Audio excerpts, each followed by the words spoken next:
আমরা সরকার ছাড়া অন্য কোনো পক্ষকে অ্যাড্রেস করতে চাই না। রাজনৈতিক শিষ্টাচার রক্ষা করে আমরা কথা বলতে চাই। তবে আমরা মনে করি বাংলাদেশ জাতীয়তাবাদী দল বিএনপি যারা আগামী দিনে বাংলাদেশের রাষ্ট্র পরিচালনা করবার জন্য মোষে তেল দিচ্ছেন, আপনাদেরকে খুব ভালো করে বলে রাখি, এই রাষ্ট্র পরিচালনা করার ক্ষেত্রে আপনাদের পদে পদে আমাদের সহযোগিতার প্রয়োজন হবে। যদি আমাদের সহযোগিতার কথা চিন্তা করেন, তাহলে জাতীয় প্রত্যাশা যদি আপনারা পূরণ করতে না পারেন, মনে রাখবেন জুলাই আগস্ট বিপ্লবের মতো আমরা আবার রাজপথে নামবো। আমরা অস্ত্র জমা দিয়েছি, ট্রেনিং জমা দেই নাই।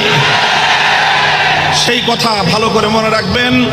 এই জন্য উচ্চ কক্ষ যদি তৈরি করতে হয়, তাহলে পিআর পদ্ধতিতে, যেটা প্রকৃত অর্থবহ একটি উচ্চ কক্ষ হতে পারে, সেইভাবে যদি উচ্চ কক্ষ গঠন না করা হয়, তাহলে এই দুর্বল আর গরিব রাষ্ট্রের উপর নতুন করে আরো 100 এমপি পালন করবার, তাদের ভরণ পোষণ, তাদের বিলাসিতার ভোগ্য সামগ্রী সরবরাহ করবার এই বোঝা আমার এই দরিদ্র রাষ্ট্রের মেহনতি মানুষের ঘামে গড়া এই রাষ্ট্রের উপর আপনার চাপিয়ে দেওয়ার কোনো দুরভিসন্ধি করবেন না।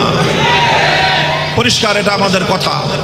কাজে আমি বলতে চাই, সংস্কারের জায়গায় আমাদের সবচেয়ে বেশি প্রত্যাশা ছিল নির্বাচন ব্যবস্থায় এমন কোন সংস্কার হবে, যেই সংস্কারের মাধ্যমে বাংলাদেশে দীর্ঘদিন ধরে চলে আসা দুর্বৃত্তায়নের রাজনীতির পথ বন্ধ হবে, পেশি শক্তির পথ বন্ধ হবে, ভোট চুরির রাস্তা বন্ধ হবে, কালো টাকার আধিপত্য বন্ধ হবে, সন্ত্রাসবাদের আধিপত্য বন্ধ হবে, এবং একটি লেভেল প্লেইং ফিল্ড তৈরি করবার মতো এই সরকার সক্ষম হবে।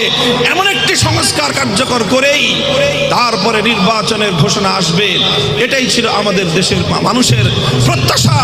কিন্তু গত 5ই আগস্ট মাননীয় প্রধান উপদেষ্টার এই ধরনের ঘোষণা, যেখানে সংস্কার বাস্তবায়নের ন্যূনতম কোনো প্রত্যাশা নেই, সেই ধরনের ক্ষেত্রে আমরা মনে করি যে সংস্কারের যেই মহান দায়িত্ব ছিল অন্তর্বর্তীকালীন সরকারের উপর, সেই দায়িত্ব পালনে তারা সম্পূর্ণরূপে ব্যর্থ হয়েছে, এবং সেই দায়িত্ব পালনে জাতীয়তাবাদী দল বিএনপির পক্ষ থেকে সবচেয়ে বেশি অসহযোগিতা করা হয়েছে।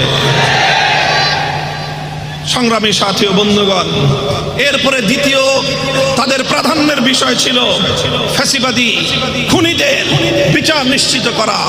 সেখানে কিছু মামলা হয়েছে, কিন্তু সেই মামলায় আজও পর্যন্ত দৃশ্যমান কাঙ্ক্ষিত মানের কোনো অগ্রগতি সাধিত হয়নি। ন্যূনতম একটি মামলায় অন্তত